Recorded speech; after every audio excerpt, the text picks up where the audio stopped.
Welcome, everybody. It is our live session today with Emily Mills, who is the author of The Art of Visual Note-Taking. We have got a couple copies here, so you have some surprises coming your way. Emily is also the founder of the Sketchnote Academy. Welcome, welcome, Emily. I'm so glad you're here. Yeah, How are you thanks so doing? much for having me. So, Great. Emily, I'm how having do a we great know each day. other? We met at a restaurant in between sessions at ConvertKit's Craft and Commerce Conference. And I was like leeching onto you because you were saying, oh yeah, my husband and I are going to be nomads. Or I think you had either just started or you were about to be nomads. And my husband and I were also thinking about being nomads, either going the RV route or just doing the whole short-term Airbnb thing. And this is in the before times, before COVID and all that stuff. So travel was like a thing. And so I was just like, I have to follow her. I have to get all of her advice. I have to see how she's running her business so she can sustain this travel lifestyle. And I've just followed you ever since. Now, COVID, of course, has turned everybody's lives upside down, mine included. Are you traveling? You were thinking about it? I feel like your husband did leave his job to like help your business too. I feel like you made some Yeah. big steps So towards that. Okay. yeah, like right after the conference, my husband quit his job. So he's been with my business for a year now. We have a graphic studio together called Flavor Graphics, where we do illustration, design, animation in 3D. He does the animation in 3D, and then I do most of the design and illustration stuff. So we are trying to grow this business in a way that we can travel if that ever becomes a possibility in the future. But for right now, we're very stationary, and we're in Franklin, Tennessee. So, in addition to Flavor, I know you also run the Sketchnote Academy. Tell me what that's all about.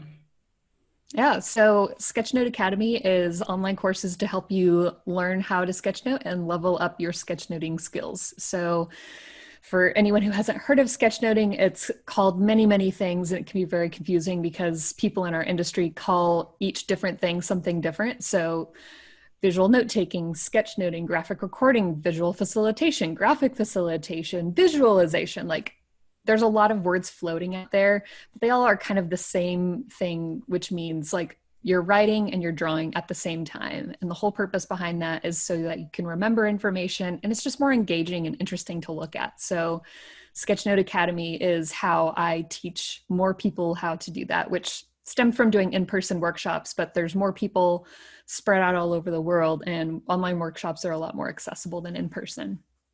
So everybody can see the book I'm holding up, right? Do you see this type of drawing? Let me know in the chat window, what have you heard this called before?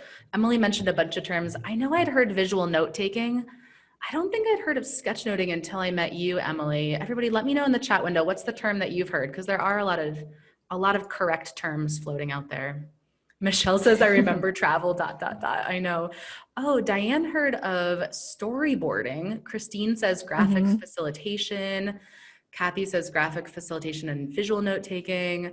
Sarah read a book about the back of the napkin. I haven't read that one, but I've heard of Mm-hmm. that. Is that similar, Emily? Is that a similar concept? Yeah, I have that book. It's great. That one's more for, if I remember right, it's been a couple years since I've read it. It's more for like visualizing concepts in meetings. So like planning, it's not necessarily like creating finished graphics that you would present like data or anything like that, but it's like a brainstorming tool. But it's a really great book. Gotcha. And then everybody, tell me if you've been at a conference. Ha ha ha. Back when we had conferences. Tell me if you've been at one where you've seen the person using the big poster board style. We've seen this, right? You've seen that at some conferences. I maybe saw it the first time, maybe it was 5 years ago. I feel like it was new-ish. Judy's seen it. Cool. Sometimes they'll have it, I've seen it at foundation conferences most often, where they'll have somebody there, on the big, big, big paper for the keynote session, capturing the main ideas. I think I've heard that one called graphic facilitation most often. Mm-hmm. Sharon's used it for brainstorming for large concepts. Judy's done it at ULab for MIT courses. Great, great, great. Kelly remembers conferences too, dot, dot, dot. Okay. Okay, so Emily, what did you do before Flavor and before the Sketchnote Academy? Yeah, so my background is in graphic design, so I went to college for that, and I've been in-house design for higher education, nonprofit, and healthcare startup. And after the healthcare startup, I just wanted to go freelance and start my own business doing the same kind of design. Because in-house, I'm sure some of you are probably in-house something at your job where you could hire a contractor, but they have you instead. And I just get bored doing the same thing year after year. It's like, okay, we're going to do our annual report again. And while the data may change and the pictures might change and the information might change, it's still the same project. And I would just get bored doing the same projects year after year. So freelance is a really good fit for me. I get to work on a ton of different kinds of projects. And so I founded my graphic studio by myself, met my husband. He joined a year ago, and now we're just figuring out our groove together and what kind of businesses we want to work with and the services that we like to offer. But we're both illustrators. We met at an illustration event that I was hosting. So we both have that knack for wanting to help people visualize whatever it is that they have, whether it's data or a message or a brand or anything like that. How did you get started with sketch notes along the way? Where on your journey did those begin? Yeah, it kind of happened on accident. I was in an in-house role at a nonprofit, and one way that I would express myself on my office is I had a little whiteboard and I would just draw a weekly cartoon because I'd been doing weekly cartoons since high school, like high school and even college newspapers. So every week or every month or so on my office door, I would just draw a little cartoon and poke fun at some culture thing or inside jokes. And one of my coworkers who had used to work with me remembered those cartoons. He had gone off to work at a video studio, and he said, "Hey, we just booked this video client for something called a whiteboard video. We don't really know what it is, but we got the bid and now we need someone to draw for it. Will you come to Houston and draw for our video?" So I was like, yeah, I can draw, sure. So I drove 2 hours to Houston to their video studio, and I did a whiteboard video with them. If you've never seen a whiteboard video, you've probably seen it, but not really known what it was called. It's like where the hand is drawing what the person is saying in the voiceover.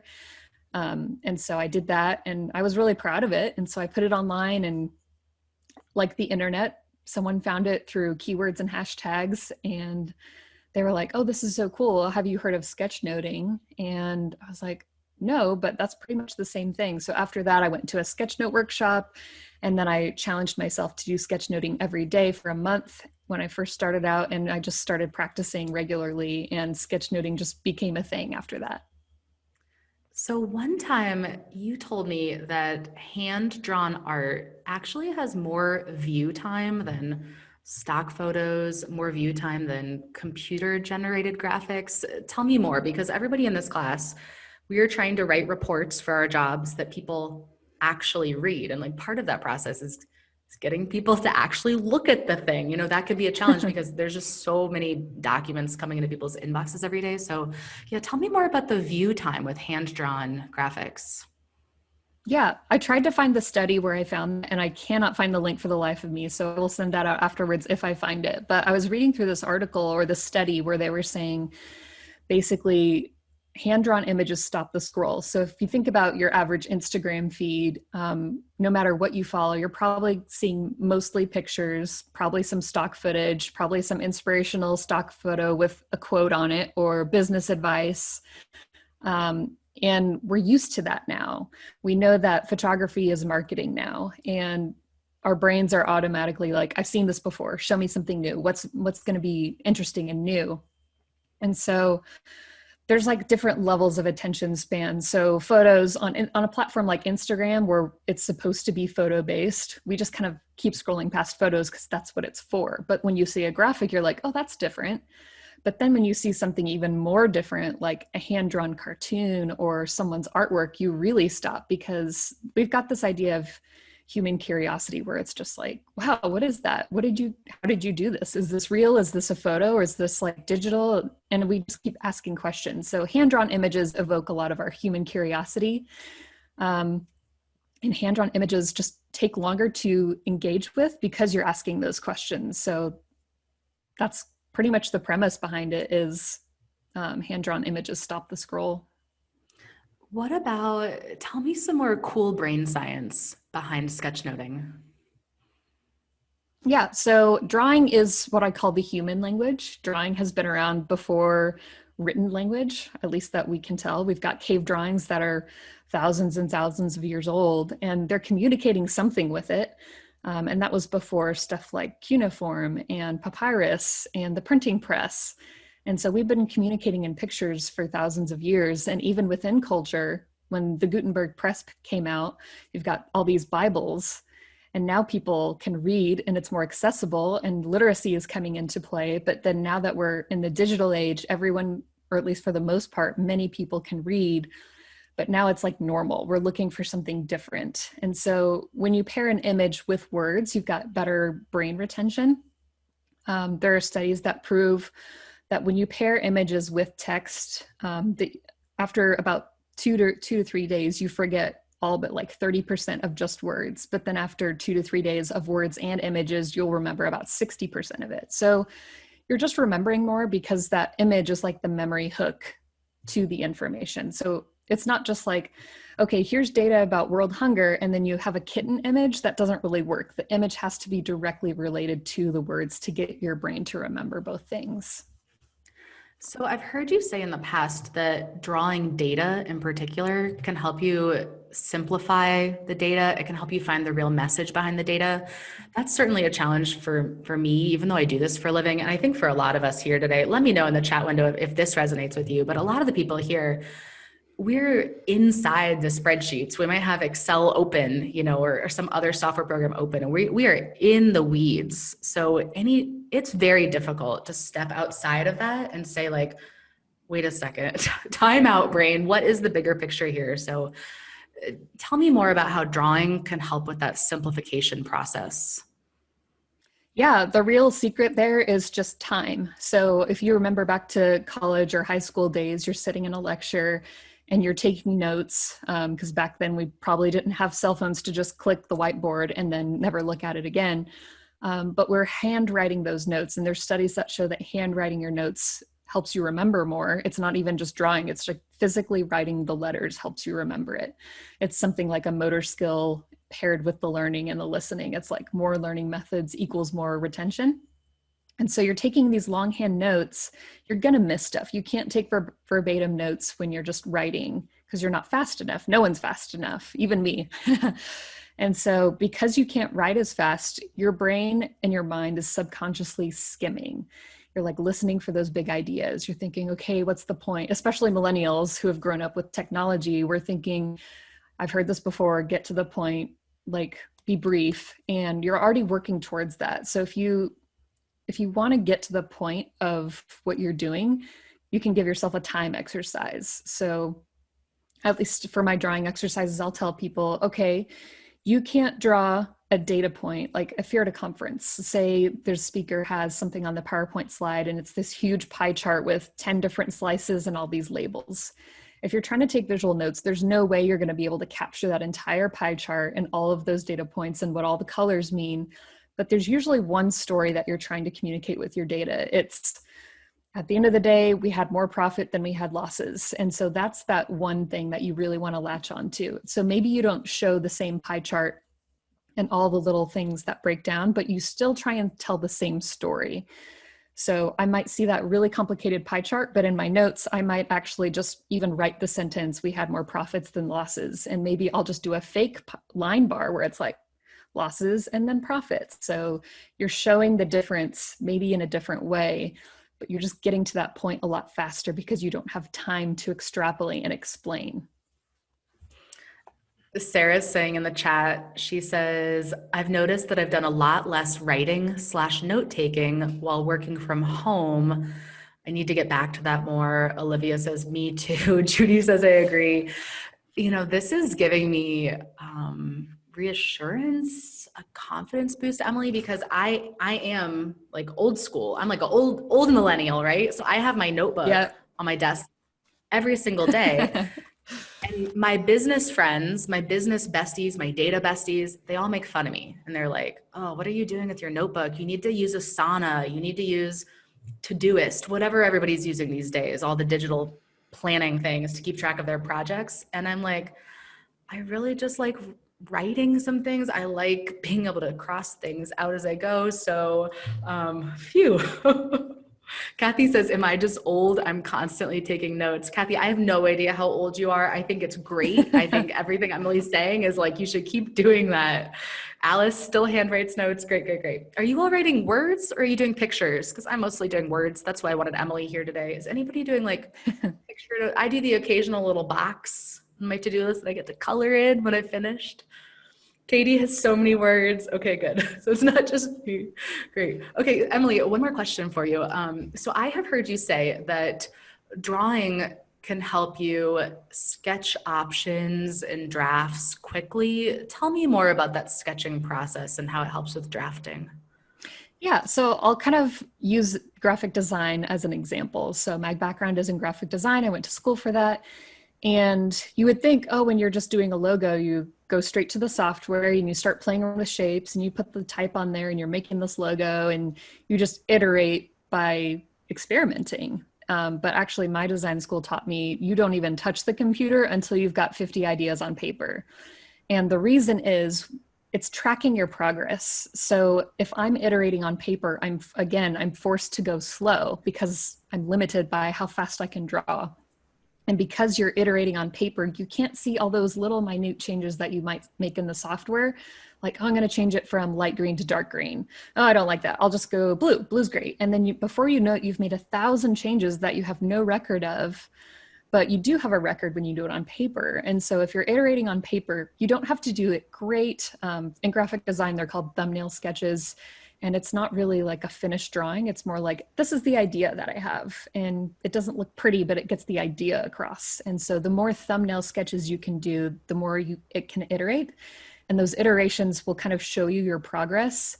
And you have a like breadcrumb trail of all the progress that you've made. And you can literally put them in front of you and say, I like these directions. I don't like these directions. So it really kind of focuses your workflow. Okay, be honest though. Have you ever actually come up with 50 ideas or after 20, are you like, meh, Yes. it's good enough? But yeah, it's still a logo thing that I do with every client. It's too good to stop doing. So the last time I did a logo, I literally have 50 different logo drawings in my sketchbook and I could flip the pages and show you. Awesome. Great. Okay. So you actually practice what you preach because I bet some of you have heard me say this, maybe in an in-person workshop, maybe in another virtual course where I've said like, stop, draw on paper first. Don't just sit down and make a bar chart because that's what comes to our mind first. Or don't just make a line chart. Like try to think outside the box on paper first. And I know this is being recorded, so I'm hesitant to say this publicly, but I don't do that in practice. And I'm always kicking myself because I think I've done this 20 million times. I'm just going to sit down to Excel and I'm going to crank out my graphs really quickly. And like that halfway works, but I know that for me, like I'm airing all my. But you're not going to do it.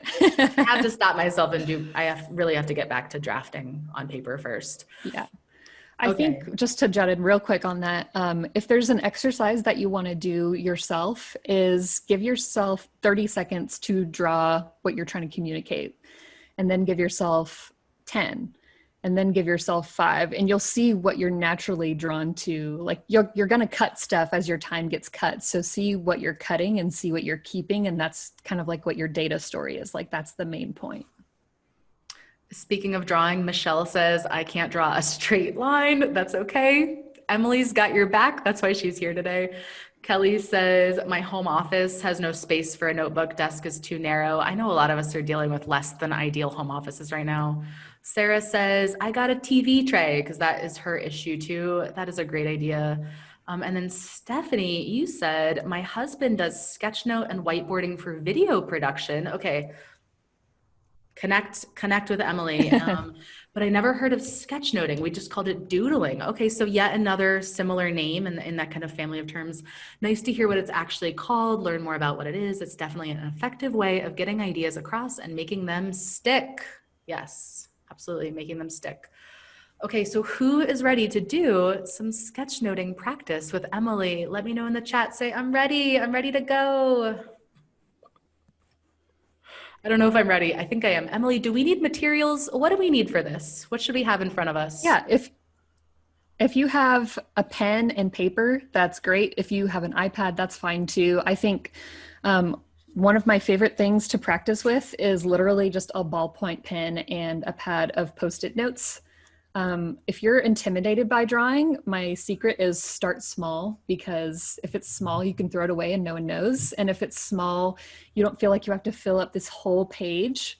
So it's okay if all of your drawings are this big, because we're just practicing and no one cares if it's a masterpiece. Do you have a preference? Should we have lined paper, unlined paper, Yep, doesn't matter. markers, whatever we've got? Okay, okay. Anything You do goes? you. Okay. I'm going to share my screen. Hopefully that's working. Yep, I see your iPad with some grid paper on it. Very cool, very cool. And you'll have to tell us too how you hooked this up, because there's some behind the scenes magic that you did for us.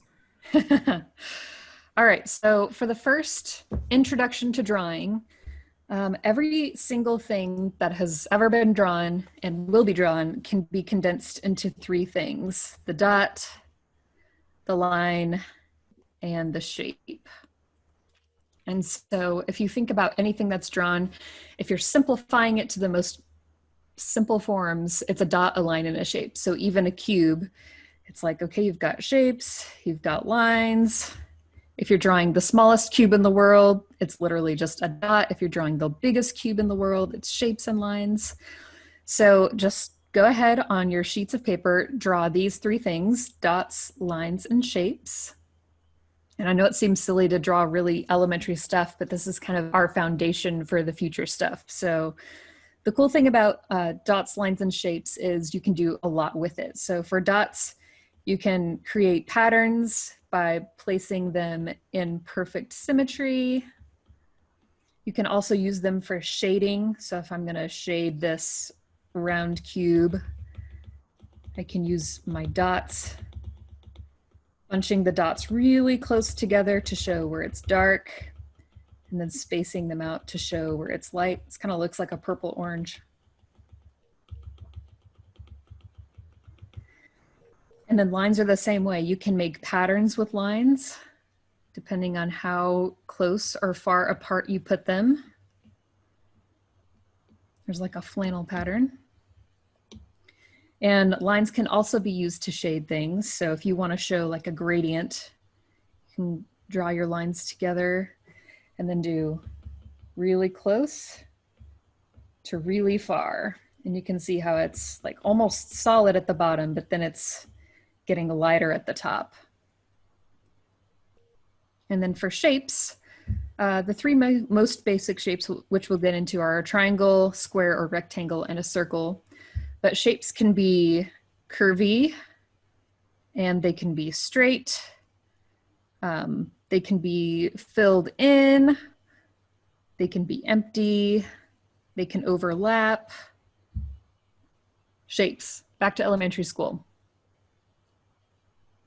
So if you ever want to remember what these three basic things are, a dot is just a point in time. And then a line is a dot that went on a trip. And then a shape is a dot that went on a trip and came back home. So now let's clear that. So we have our three absolute most basic things, but I like to say that there are 7 building blocks to all drawings. Kind of expanded a little bit, so we're getting a little bit more complicated.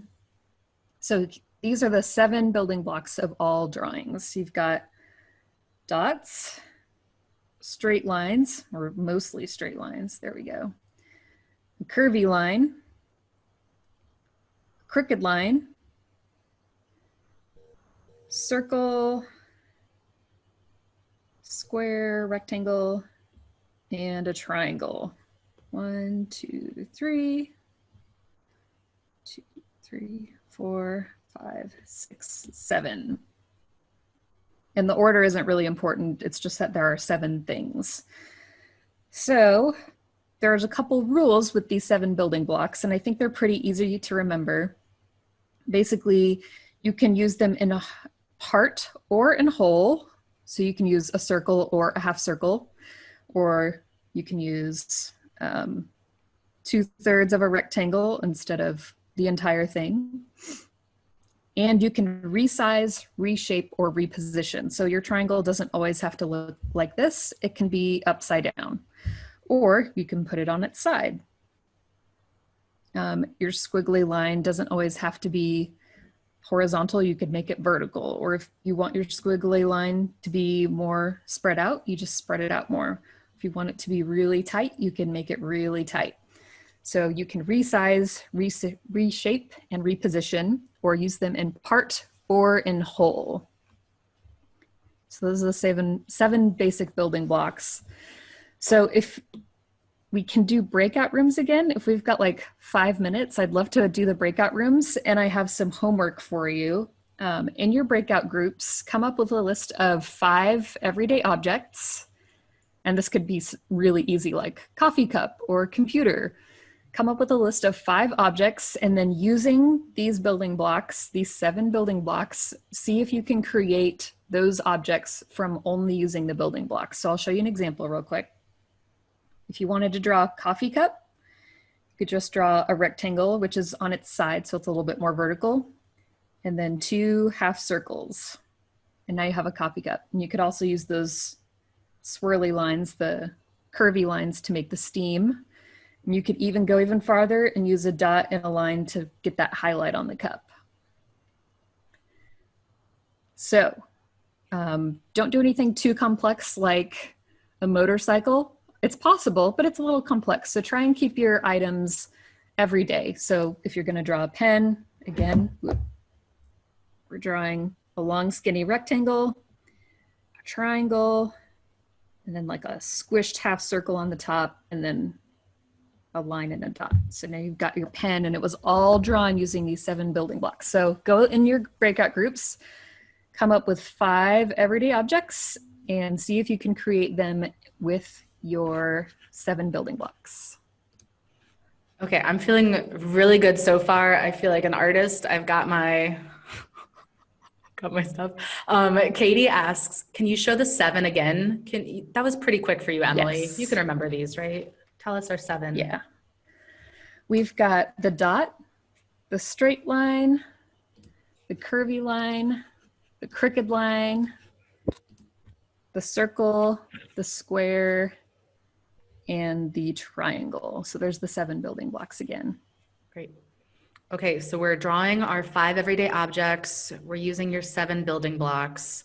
You're gonna give us about 5 minutes or so to work through this? Yeah. And you can either do it individually and then show each other in the group, or you can work together and be like, okay, I'll just take the first one and I'll draw it, and you can all do it together. It's totally up to your group's decision. Okay, cool. So So I'm gonna don't. Let's see. What size breakout rooms do you think we should have, Emily? Maybe about groups of 5 or so. So each person could do an object. Okay, great. I think Zoom is just letting me send you to the same rooms you were already in. Great. Okay, cool. So you'll see some familiar faces. All right, I'm gonna open the rooms. I'll see you all in 5 minutes. Bye.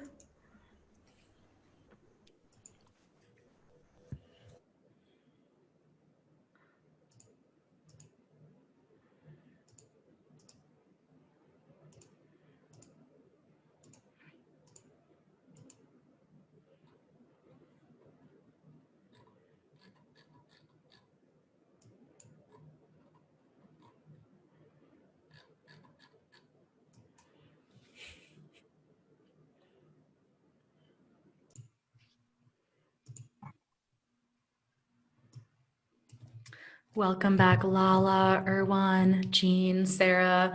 Emily's gonna have us share in a moment, but I'll show you my very fancy art. Can you see this? No. This is a laptop with Emily smiling at us. Welcome back, Katie. Hello, Brian, Abby, Bob, Kathy. Emily made it back. Woohoo! Hello, Christine. I don't know if I said hi to you yet. Hello. Hi, Jody, Judy, Olivia. think everybody is back. I think. All right, Emily, take it away. Yes. So, how was that exercise? Feel free to unmute yourself and say how your exercises went. I would like to say that was a lot more fun than I thought it would be.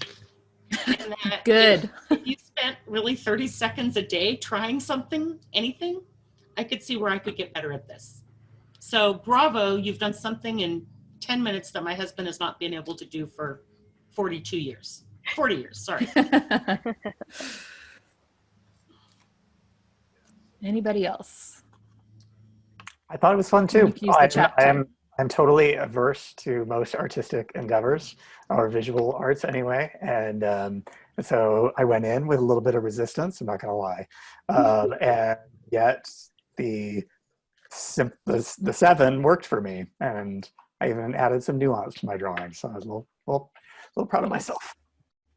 Yeah, I think having the constraint of the 7 things was actually helpful because you didn't get into this like, oh, it's got to be this like exact representation of, you know, whatever your object was. You're like, okay, that's just going to be like a lamp. It's going to have a round base because I can do a circle, and then I'll just have a stem going up and, you know, a square lampshade, and ta-da, that's it.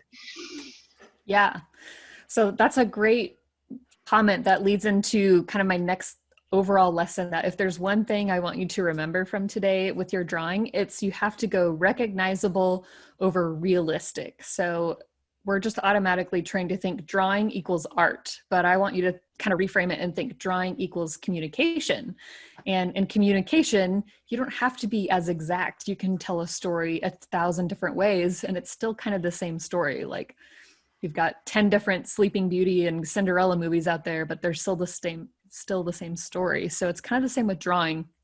I'm guessing everyone in your group drew a different style, a different type. And so everyone drew, and at least in our group, we all drew a chair, and everyone's chairs looked different, but we could all tell that they were chairs. Every single one looked like a chair. And so you're always going for recognizable over realistic. So, Anne, how are we doing on time? I wish I could keep you for another hour, but I know I told everybody we just have a few minutes left. So Emily, you know the secret of the five things that we have. So we need you to figure out a way to award things. Yes. So what I would say is if we can have 5 volunteers kind of show us something that you drew in your groups and tell us what the building blocks were if it's not very apparent. So in our group, we drew chairs, and some people drew chairs using only squares and lines. So if you want to volunteer, just hold up your drawing if you can, and then tell us the building blocks that you used. I'll do it. Kathy, Okay. you're up. Okay, so I drew a notebook, and Very I nice. used a square, and then a few lines on top and a few lines down the side for like pages, and a squiggly line or curvy line for the spine. Very good. Round of applause for Kathy. All right. Bob, you're up. Okay, my top one, the Diet Coke can with a model available, was circle on the top, some lines coming down, including an extra set of lines or a shape filled in to make the red stripe. Didn't have the red pen with me. Then a curved line along the bottom. And Nice. Similar ideas with the clock of the circle face, the lines for the hand, and a couple of shapes to give it legs so that it stood up. It's not a wall clock. And it's round. It All keeps right. rolling. Anybody else? Show us your drawings. There's no judgment here. Oh, be brave. I would like to go. So I drew a few things, but this is the one I like the most. It's a lamp. It's a hanging lamp that was in the background of one of the people in my group. And I used a rectangle, and then I kind of shaded it in with straight lines, a straight line, 2 half circles and some other little lines coming out to kind of indicate light. Very nice. Good It's our job, little Michelle. postmodern hanging lamp. Very good. It was fun. All right, who else? I'll go. So I did right, also Kelly. also did a lamp, and it was like a table lamp. So it just had a straight line for the table, and then a circle for the base, and a little stem there, and a rectangle for the shade. And then I did a squiggly line with a little ball, so it was like a little pull thing, and then some straight lines to show the light. Nice. I like that you drew the table to show some context. That really helps too. Ellie kind of did hers like I did mine. Like I'm extremely literal, so like I could not diverge from like the circle, the square, the line. You know what I mean? Like I couldn't make things that weren't of the 7. Yeah, but you drew a dog. I can tell that's a dog or a cat, if with floppy ears. It's a dog. I see you have a kitty on My you. Doberman. Oh yeah, it's got the little Natural finger ear tail. stuff. Yes, the little tail. Well, now you can draw your cat because you just flipped the ears upside down. Yeah, and she's right here. So. Was that 5? I think that was 5. So Emily, what do they win as an award for their bravery for sharing in front of everybody? So everyone who wins gets a copy of my book, The Art of Visual Note-Taking. And so hopefully that's got some good drawing stuff for you. Even if you never take visual notes, it will help you learn to draw. And I hope it's very valuable and fun for you. Cool. So Kathy, Bob, Michelle, Kelly, and Jean, you have to email me with your address. And then I'll stick these in the mail in a couple days, and you will get a beautiful, beautiful book printed on really nice paper. I've had these on my shelf for a couple months, and I've been trying to read them without wrinkling the pages to know who was going to send them to you all. So you will get a gorgeous, gorgeous book by Emily Mills. Thank you, Emily. Emily, Thank you very much. yeah. Thanks. Thanks for everybody who shared. Great work. Thank you. Emily, we're out of time, but I know people are going to want to keep in touch with you. So how can we stay in touch? Yeah. The platform I'm most active on is Instagram. My handle is Emily_A_Mills.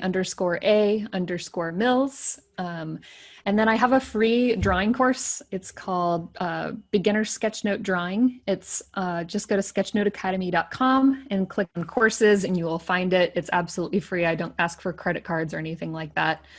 And it's got the same exercise that we did in there, breaking down the 7 building blocks. And then there's, I think, 10 different exercises in there. So go check out the free drawing course if you're interested. All right, everybody, either tell us, take yourself off mute or tell us in the chat your favorite part about learning from Emily today. And I'll start. I feel like I can draw. I'm not just a spreadsheet person.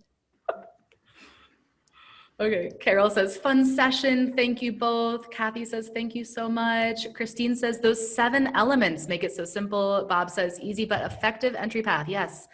Abby says, I love the Post-it tip. Diane says, everybody's coming in. I lost Diane's. Diane has something good. Oh, having the concrete 7. Olivia liked meeting in small groups to work together. Alice also said the 7 building blocks, very accessible for non-artists. Oh, totally agree. Judy said, thanks for the great course. Really simplified ideas down to see how this will be useful in my work. Sharon said, taking the pressure off of having to make a perfect drawing. I wrote down drawing equals communication.